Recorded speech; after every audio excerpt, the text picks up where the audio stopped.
Welcome to the most exquisite property in Southwest Washington. We're at a Columbia riverfront.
The 99 to find the one every time. So before I spoke a word, before I spoke a word, you were singing over me. And you have been so, so good to me. Yes, you have. For I took the breath, you breathed your life in me. And you have been so, so kind. Come on, every voice lift it all. And all the overwhelming, never-ending, reckless love of God. And all it chases me down, twice till I'm found. 99, and I couldn't earn it, and I don't deserve it. Still, you give yourself away. All the overwhelming, never-ending, reckless love.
read this scripture to us.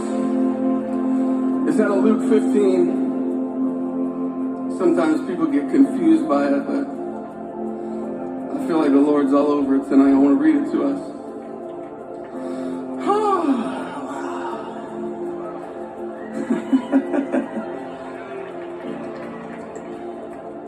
It says, now the tax collectors and sinners are all gathering around to hear Jesus. The Pharisees and teachers of the law muttered, this man welcomes the sinners and eats with them. The religious people are mad. It sets the stage and Jesus pipes up. He told them this parable. He says, suppose one of you has 100 sheep and loses one of them. Doesn't he leave the 99 in the open country and go after the lost sheep until he finds it? And after he finds it, he joyfully puts it on his shoulders and he goes home. He calls his friends, he calls his neighbors together and says, rejoice with me because I found my lost sheep.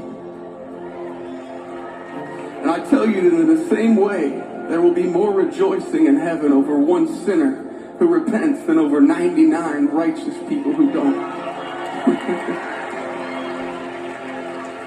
Man, he's that good.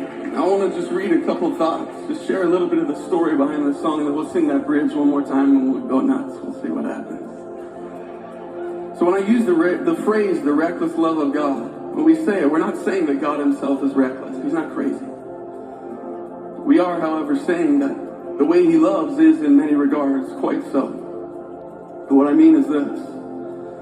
He's utterly unconcerned with the consequences of his actions with regard to his own safety, comfort, and well-being. His love isn't crafty or slick. It's not cunning or shrewd. In fact, all things considered, it's quite childlike. And might I even suggest sometimes downright ridiculous. His love bankrupted heaven for you, for me. His love doesn't consider himself first. It isn't selfish or self-serving. He doesn't wonder what he'll gain or lose by putting himself on the line. He simply puts himself out there on the off chance that you and I might look back at him and give him that love in return. His love leaves the 99 to find the one every time. And to many practical adults, that's a foolish concept. But what if he loses the 99 and finding the one, right? What if? Finding that one lost sheep is and will always be supremely important. His love isn't cautious. It's a love that sent his own son to die a gruesome death on a cross. There's no plan B with the love of God. He gives his heart so completely, so preposterously, that if refused, we would think it irreparably broken. Yet he gives himself away again and again and again and again, time and time again. Make no mistake, our sins do pain his heart, and 70 times 7 is a lot of times to get your heart broken. And yet he opens up and allows us back in every single time. His love saw you when you hated him, and all logic said they'll reject me. He said, no, I don't care what it costs me. I lay my life on the line as long as I get their hearts. To make it personal, his love saw me, broken down kid, with regret as deep as the ocean. My innocence and youth poured out like water. And he found me, and he put me on his shoulders. And he carried me on. Because he's just that good, he's just that kind. He's a father that never gives up. So as we sing this